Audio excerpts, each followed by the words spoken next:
try and stay on time here. Good morning, everyone.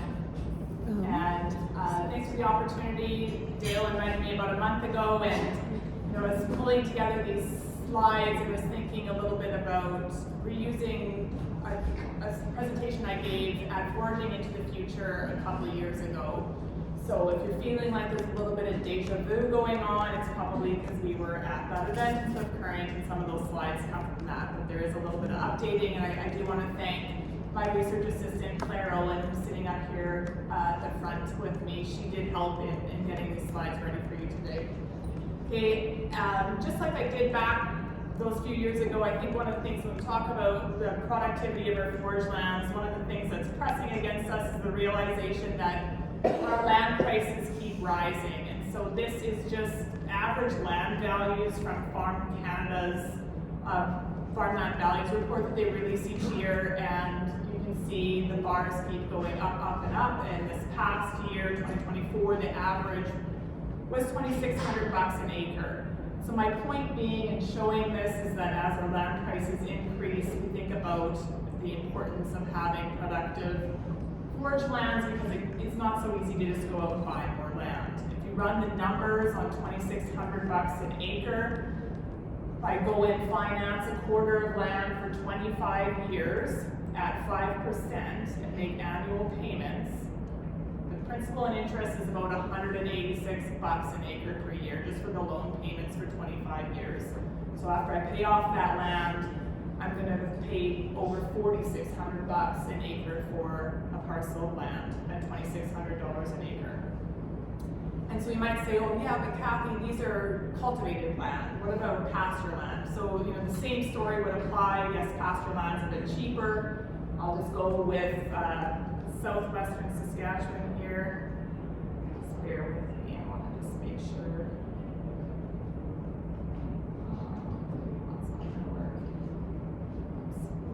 $1,600 an acre. I'm going to go on the top end of what I have for southwestern Saskatchewan, and then if I run the numbers on what that would pencil out to for a loan, about $250,000 loan, it's going to cost me $114 an acre for those annual payments for 25 years. So once all's told and you've paid off the loan over 25 years of payments, you're at $2,856. So bit of sticker shock there, but just again, trying to illustrate the importance of having your lands be productive for you to even make loan payments if you are new to land acquisition or looking to expand.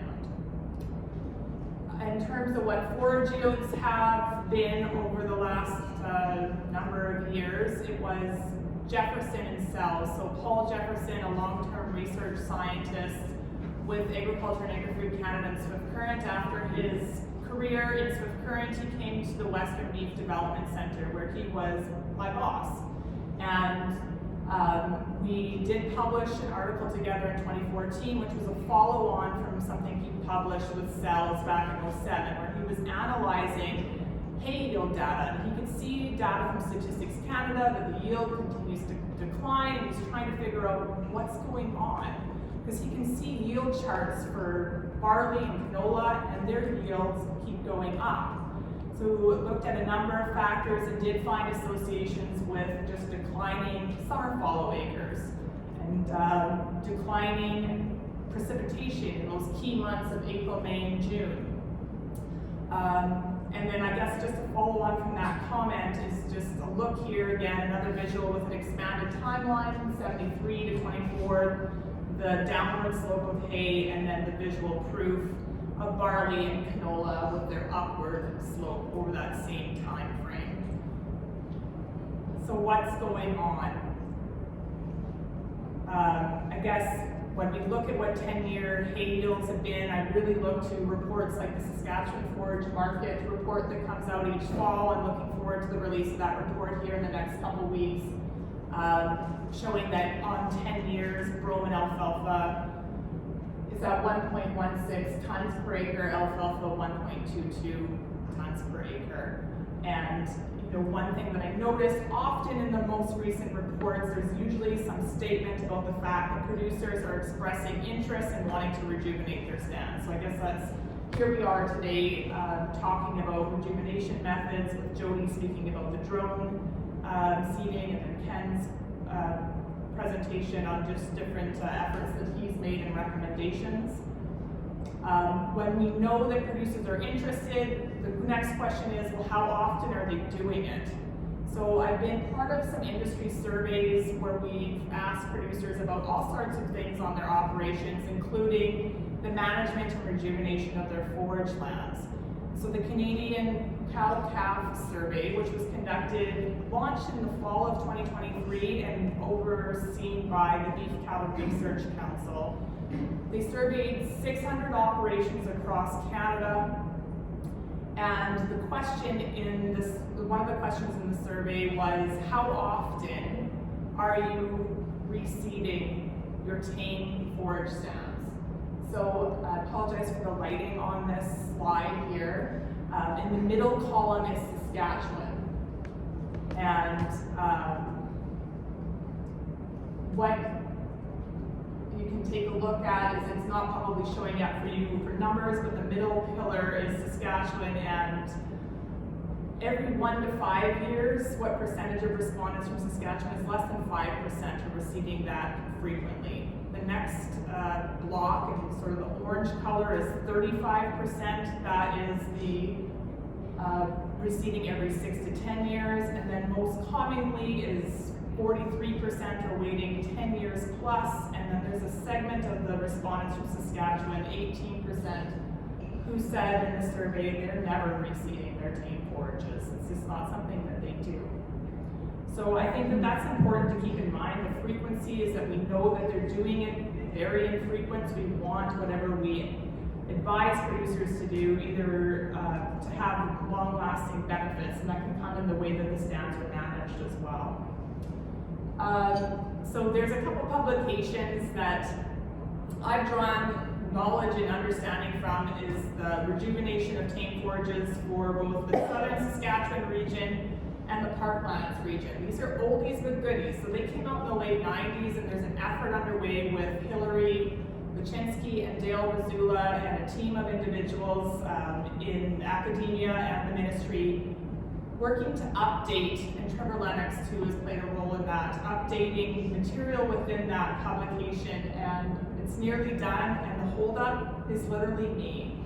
Waiting on the economics. And I think maybe Dale invited me here today thinking, well, if I put her on the agenda, surely she'll have everything ready to share what we have in this combined publication that we're working on. So the thinking is, well, instead of just having one manual, can we reduce it into one manual per region, have it into one manual for the province? And so I thought that that was a really good idea. It makes sense because there's a lot of overlap in the methods that are covered in the manuals, but it starts getting a little bit more complicated when we get to the economic analysis, because what you might do to implement one of these methods in one part of, like in the southern part of Saskatchewan, will vary from what you would do in the parkland, and then the yield response will vary. So I got to get some advice, and maybe talk at lunch if anyone's interested, but just advice from the planning committee and then others with expertise on how to best condense that into a combined publication. So lots of different methods noted in that in this rejuvenation manual, and I'm just going to focus on a few of them here in my presentation: fertilization, break and reseed, and sod seed. And I'll share with you some work that I've done for Agriculture and Agri-Food Canada, and then some analysis that I did as part of Bree Kellen's PhD research, where she sod seeded non-bloat legumes, Sicer milkvetch, and sandfoin. All right, so I'm trained in agricultural economics, and I get the pleasure to be asked to collaborate on a number of studies or called out in meetings. Jody, I will gladly work with you on the drone seeding project and try to put some numbers together. I work a lot with Bart Lardner, and that relationship stems merely from the fact that we worked at the Western Beef Development Center together for, well, almost 20 years now. And I often will get asked to collaborate on a project, and the physical scientists will be looking at how the yield response of the forages or whatever is grown, how the animal responds, and then it's like, okay, Kathy, come in with the economic lens. We want to extend these results. We want to be able to tell producers what this practice or technology is going to cost, save, or make them. And so that's in a nutshell what I do in my position. When I am doing economic analysis for projects, I'm usually using one or two different approaches. Kind of depends on the project and the length of the study. So oftentimes it might be a partial budget. We're just really focusing on the costs and revenues that change as a result of adopting a certain practice. And specifically, I want to see if there's improvements in revenue, cost savings. Those combined need to be greater than the increase in costs from changing the practice, and perhaps any reductions in revenue that might result from a change in practice. You might think, well, who would adopt a change in practice that would reduce revenues? Like, well, how does that even happen? My example might be if you took on some sort of practice to improve conception in cows. So you have more cows pregnant, but you end up having a reduction in cull cows. So that's your reduction in revenue. So it's actually a better thing. You want to have calves to sell and not culls that you sell and have to replace the bred heifers. But that would be where it might come into play. Is like, how could there possibly be reduced revenues? When I do analysis for forage rejuvenation, I'm often looking to apply net present value analysis. So with forage rejuvenation efforts, there's usually some sort of large upfront costs with returns over multiple years, and so that lends itself well to net present value analysis. You want to look over the life of that investment. You're going to have to spend money today, but you're getting benefits over multiple years. And you want to track and use a little bit of math that we call discounting, so that money that you earn 5 years from now, you have to do a little bit of math and put it into what's called today's term or present value. And I think you all get through what we've been going through the last number of years with cost of living and inflation, that $1 that you earn today doesn't go as far 3 years from now. So money that you earn in the future, if you want to put it in today's terms, is worth a little bit less. And so that's the process of time value of money and what we employ in net present value analysis. So it might sound complicated, and you might say nobody uses that, but I'll give you the example in a second.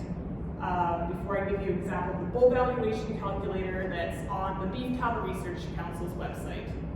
So they have lots of different decision calculators on BCRC's website. This one specifically asks the producer to put in a bunch of different variables on it's going to help you figure out what you can reasonably pay for a bull. So you put in information about how long you're going to keep that bull, how many cows it's going to breed, what are the wean weights of those calves, what do you expect the calves to sell for, what do you expect to sell that bull for after you're done using her, what's the cull value, what are the winter feeding costs for that bull, semen testing. So it's using all that information to kind of figure out what the cash flows are for the life of that bull. And in doing it, it does backwards calculation. It's figuring out the upfront cost, so what you could reasonably pay for that bull. So it's essentially using net present value analysis to figure out a purchase price on bulls. So just giving you that as an upfront available example where net present value analysis is in play. Here's a quick little example. If I had 10 grand to spend and I have two options, investment A and investment B. On investment A, I'm thinking that I'm going to make about $3,000 per year for 5 years. And on investment B, I'm making on the right hand side, $1,000, $2,000, $3,000, $4,000, $6,000. So it's increasing a little bit each year, but by the end of the 5 years, I'm essentially expecting to receive about $16,000 in net cash flow versus $15,000 with investment A. Once I put in that discounting factor, saying that there's a discount rate for every year into the future, the money has less purchasing power, I'm actually really not much further ahead. And actually the one that was the $16,000, investment B, is a little bit considered a poorer investment. So it has a lower net present value. If you look on the bottom right, it says 1274 versus 1372. So that's sort of the math that happens with net present value analysis. So we'd say investment A, they both have positive net present value, but investment A is slightly larger, so that would be the preferred investment. Even though over the 5 years, you're really only having a net cash flow of 15 grand. It's the timing of those cash flows that makes the decision. All right, so let's get into economics of rejuvenation with some examples. So I think I wanted to start off with just some of my observations and experiences. In working with all the studies that I've been a part of, I find that oftentimes these studies, they tend to be 2 to 3 years is what I'll end up being given in terms of yield response. So maybe the action for forage rejuvenation happened in 1 year, then they'll track yields for 2 to 3 years, which is better than only 1. But ideally, and I've had this rarely happen, can I have 5 more years? And Bree Kellen's PhD was an example where we had 5 years of yield information to work with. Paul Jefferson and some folks at PAMI did sod seeding of alfalfa at the Lanigan Termunde Ranch. And they did the sod seeding in 2011, and then they came back and did another, so they did yield clips in 2011 and then in 2020. So that's pretty impressive. I have like 9-year spread, but I don't have any data in the in-between years. So I struggle with, okay, well, do I just make up what the yields were in between? And we were talking before that sometimes in economics it feels like we have to make up a lot of numbers, but it doesn't feel safe sometimes when you want to be extending that to producers on what's possible. Most studies that I come across and work with, they do have a check or an untreated treatment that we can compare to, but I have found the odd one that doesn't do that, and it's helpful to have it. I get that sometimes when we do demonstration studies, like the DOT projects, it's not always possible, but where we can, that is helpful to use as a comparison to what happened with the treatments. The conversion conundrum. So today when Ken's presenting, a lot of his numbers are in imperial units, pounds, and acres. In academia, everything's in metric. And then I feel the pressure of working with students to have things in metric so that they can do their publishing, but then when extending to producers, making it in imperial, and I find myself getting, maybe nobody else has this problem, but I do, trying to convert things from hectares to acres and get it straight in my brain. I'm born in the late 70s, I still always kind of just revert to imperial works best in my brain. So I call that a conversion conundrum when dealing with a lot of this extending results and doing calculations.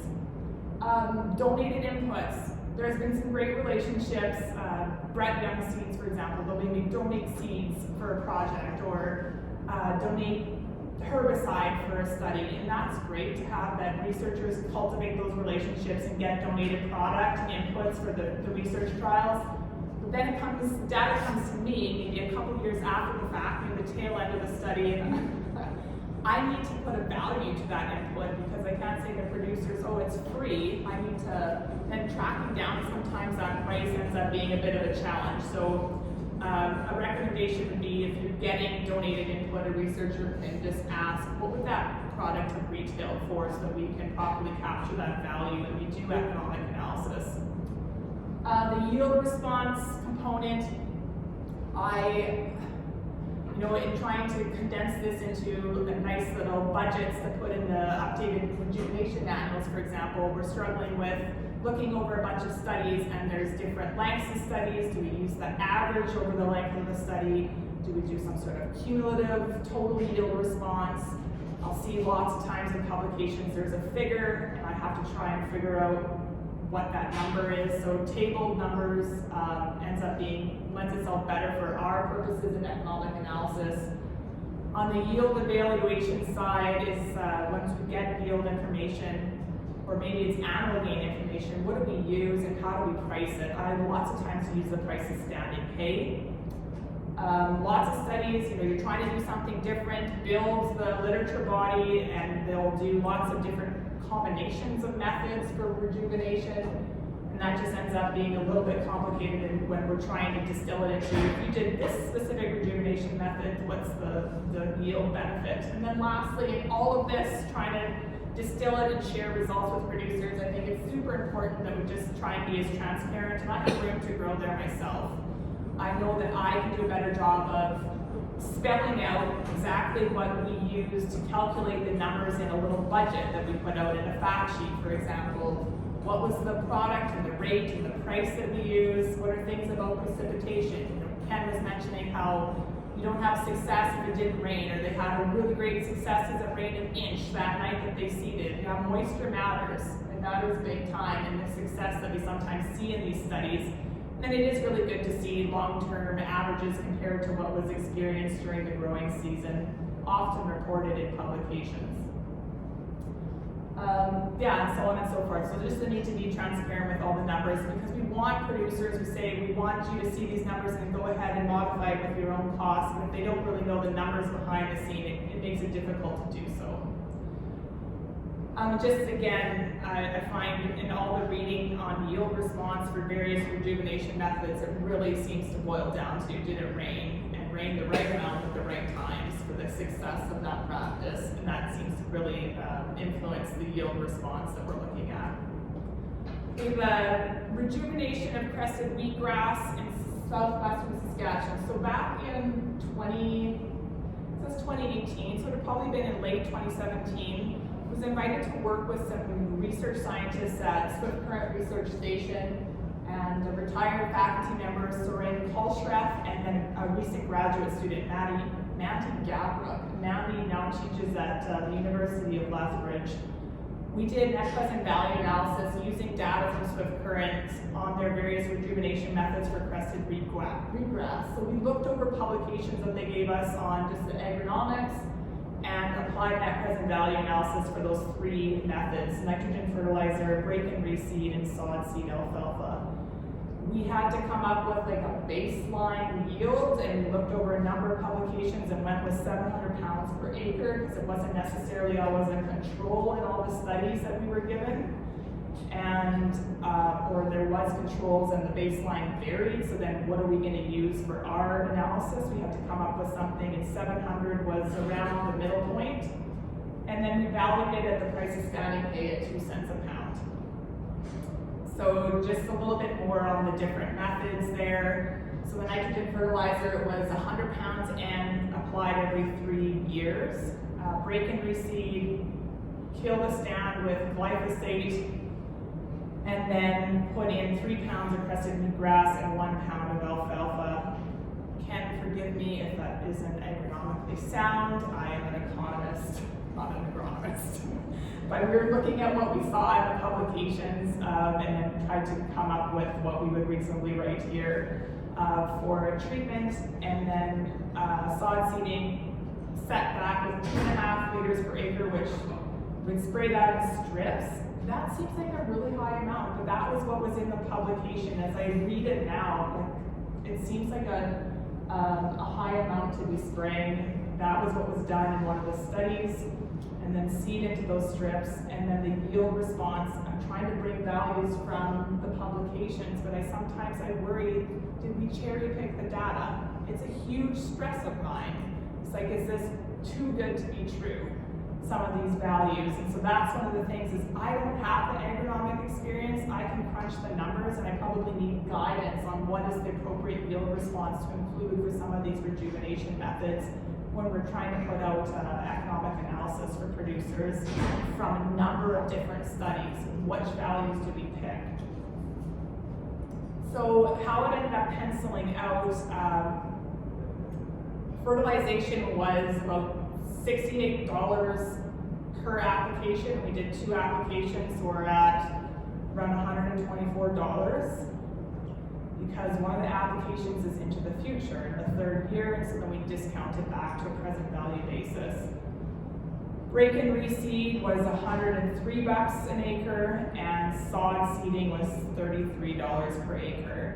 And I think the point I want to make here is just in all the assumptions that are used for this type of analysis, you look at the yields and valued it at 2 cents a pound over the life of the analysis, we used 7-year investment, and that's in the highlighted column there on the table. And they're all positive, so they're all investments that can be profitable, but you want to compare it to what the control is, the do nothing and incur no costs. They need to be higher than that, and the only ones that were the sod seeding under these sets of assumptions. So it's only sod seeding had a higher net present value than control of no rejuvenation, no sod seeding. I updated that analysis with values from 2025 and just reran it. And I have the assumptions at the bottom. I increased the value of forage to 3.6 cents per pound and increased the prices of glyphosate and spraying and seeding and fertilizer at 80 cents a pound. Replicated it all, and a similar story, except now nitrogen fertilizer is fertilization was also above control. So sod seeding was above, and then sod seeding and nitrogen fertilization. So again, lots of moving numbers, and gets into the challenges of reporting economics cleanly to producers, because there's so many different variables that can go into make or breaking that decision. And perhaps why we see such low uptake of rejuvenation is because there's just so many factors that can come into play. Okay, on Bree Kellen's research, so she had done the sod seeding sandpoint and Sicer milk vetch into a stand at Lanigan that was meadow brome and alfalfa, although the alfalfa was near non-existent. You couldn't even really tell that there had been alfalfa in that stand. And I think it only came to be after the agro drill had gone through the plots, and then some of those dormant seeds came and started to germinate. The agro drill was rented from a producer in the province for $15 an acre, and over 5 years there was information on yield and the gains on the steers tracked. And I worked with Bree to figure out what was the cost to do the sod seeding, what was the value of the returns, and we used dry matter yield from the forage treatments multiplied by the price of standing hay as reported by the Saskatchewan Forage Council each year, and then we did a 5% discount rate to bring all those forage values to a net present value, or today's valuation. So this study started in June of 2015, and the setback was 1 liter per acre of glyphosate sprayed May 28th, and then seeded a couple weeks later, at 3/4 inch depth at 6-inch row spacing. Again, I'm just taking from Bree's publication. Do not ask me detailed questions about that. I am not trained in plant science.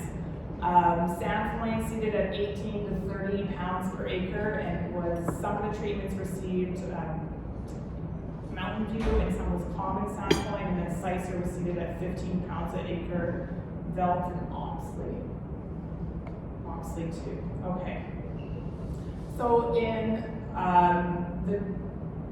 these are just screenshots of the publication from the Journal of Plant Science, the work from Bree's PhD dissertation. So this one is just showing botanical composition, and it's showing Sicer milk vetch is the first column and sandpoint is the second column for each year. I apologize about the quality of the image. I'm happy to share these slides after the fact if anyone wants to take a look at it. Essentially what's showing is that in the first year there was adequate composition. With Sicer it's about 18% of the stand, with Sicer and sandpoint was around 12%. And Sicer seemed to hold its own and remain in the stand adequately through the 5 years of study, but you can see the sandpoint didn't really enjoy the soil and the weather in Lanigan area and really fell out of the stand to below 5% from the second year on after sod seeding. So in 2017, we did that sod seeding in 2015. And then this is the yield response. So we have the first column is Sicer, the second column being sandpoint, and the third one control for each of the years, 2016 through 2020. And you see in the first year after sod seeding, the Sicer and Saskatchewan paddocks were higher yield than control. But then for every year after that, there was no statistical difference. So they're all very similar in yield to control, to the treatments that received no sod seeding. So Sicer held steady in the stand. Saskatchewan dropped below 5% by the second year after rejuvenation in 2017. And the yields only exceeded control in year 1. All right, so let's get to what the costs were. So the glyphosate, I said, at 1 liter an acre. We're spraying to apply that ahead of seeding. Seeding, we rented the AgriGero 15 acre, not $15, and then we had to rent a local, from a local dealership, a higher powered horsepower tractor at $21 per acre. Then we rolled the site at $6, and the seed prices have in the bottom corner different prices and the different rates. It ends up penciling out the Sicer was about $10 an acre more. So that's the only difference between the two treatments. Okay, so again, my intent of showing all these numbers is that if a producer wanted to take a look at this and then modify it with their own pricing for seed or renting equipment or whatever they're paying for glyphosate, that they can repeat those numbers with their own values. So how it ended up working out, the very first column is just showing what I used from the Saskatchewan Forage Council's guide for standing hay price.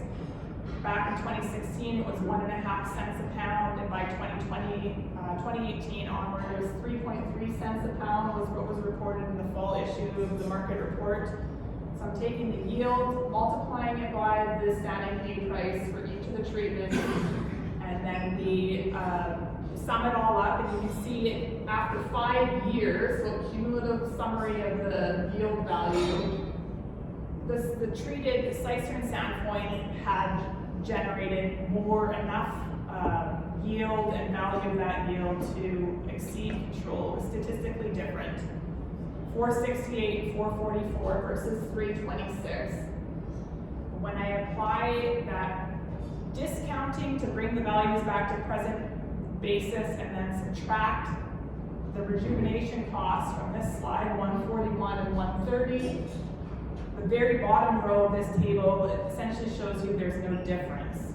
There's a p-value of 0.43, so and the control is actually higher numerically at 282 per acre net present value.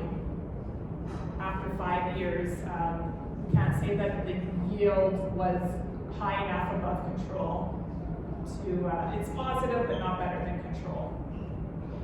So if I play around, maybe it's with the value, what should I use for standing hay price? Maybe I could end up making it to a point that it is better. And so if I work through different values and I put it to 8 cents a kilo or 3.6 cents a pound, so anytime I'm over 3 cents a pound forage value across all the years, remember in this previous slide, I started off with 1.5 cents in 2016, just based on what was in the forage market report. If I change that value and increase it, then sod seeding is more profitable over the 6-year period. And so, we're getting into points now where I'd say forage prices seem to be coming up. And so it could be that it's a profitable move to do sod seeding. Now, she did also weigh steers. We have weight gains on steers, and the steers on the sod seeded paddocks with that legume inclusion, they did gain better. And they performed better. You can see over the pillars, except in the second year, we had a bit of a blip year with only 19 days of grazing achieved. It was a dry year, but for the most part, the gains are better on those sod-seeded replicates. I'm using that information, what they gained. I valued the gain at 40 cents a pound. That's what the local feedlot that we were getting steers from was compensating us for gain. And I use the weight gain for each treatment by that 40 cents, and I work out the numbers, and it's a similar story.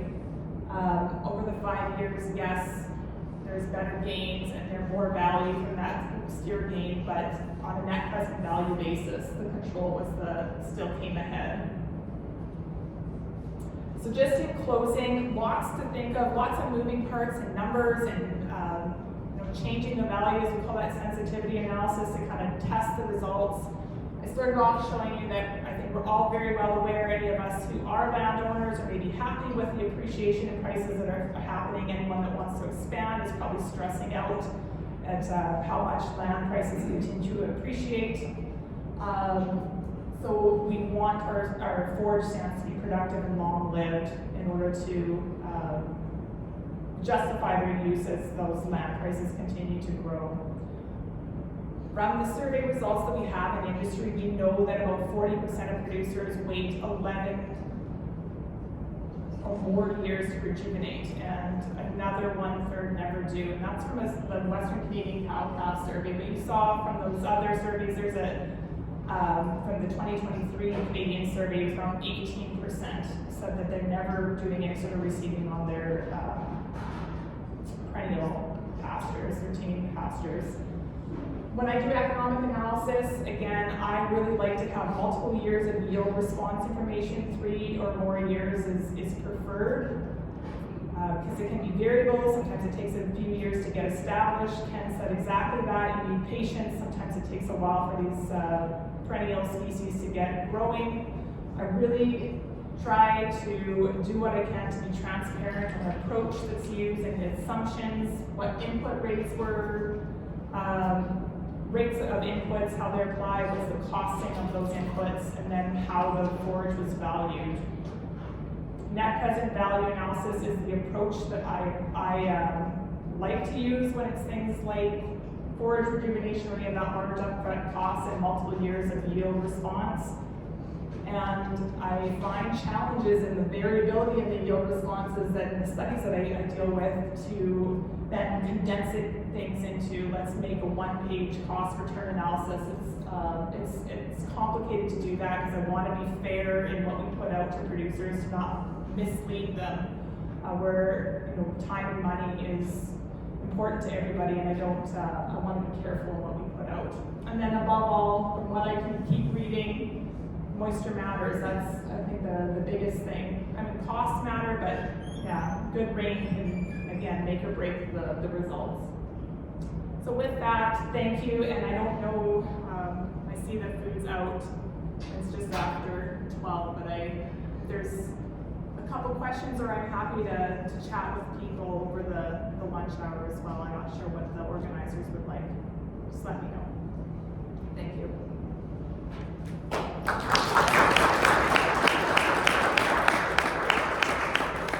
I think we have time for just a couple questions if there's any. Given your economic analysis, are you surprised now why they waited 11 years? Probably not, right? The cost was really paid for. Yes. The question or the comment was, am I surprised that producers wait 11 or more years? I think it's just even apprehension of what, we've had more and more variable rainfalls in recent years, so it's sort of sit on that. I know that Jody, you could probably speak to like efforts that have been done.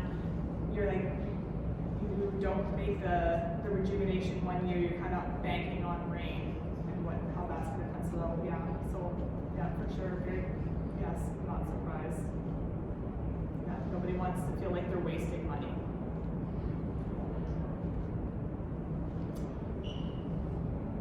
Yes? Would those numbers look different if you use the actual hay prices instead of just standing hay prices? Because I find a lot of producers now, like, they're big enough that if they see their marginal land to hay, instead of having 40 or 100 acres, now they've got 1,000, 1,500 acres. So many of them are just buying their own equipment and selling hay, selling the hay. Okay. The finished product, and of course, that really works with the economics and that. Sure. So the question was, if I ran it using the price of baled forage, would it tell a different story? It could, as long as I also factor in the cost to do the haying. So you said that they'd have to invest in a baler. What's a baler these days? $60,000. I don't know, like, so I have to build those costs in as well to make sure it's a fair, I can't just value it as the price of bale pay without also considering the cost of the cutting and the baling and the hauling, but yeah, fair point. That could be a different way to look at it.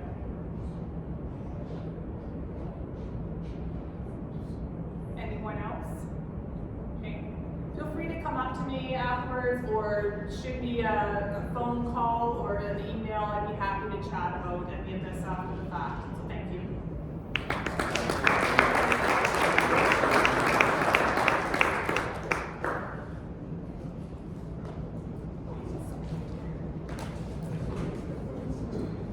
Thanks, Kathy.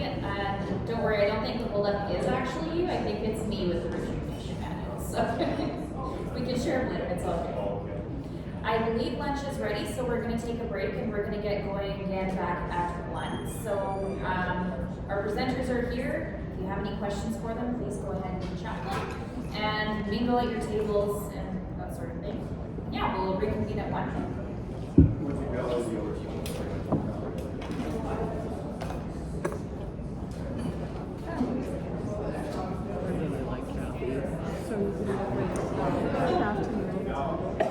And easy to listen to.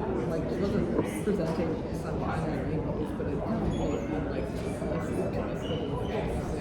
She was more in the sense of like, this is what I know, this is what I don't, these are the goals, this is what's working. The numbers are there. And I guess something that hopefully, yeah, Kevin's right there, Heather. And Scott. Do you want a table or are you okay just sitting up there with a chair? Do you want to hide behind a table? I was not hiding behind a table, but And I mean, then it's somewhere for the water. I'm the same way, yes. And then it's somewhere for the water. Yeah, For the water. yeah. I usually smooth the registration. It's an hour and a half. Like I would say that typically if it's like half an hour or less, It's still the recording. chair is fine for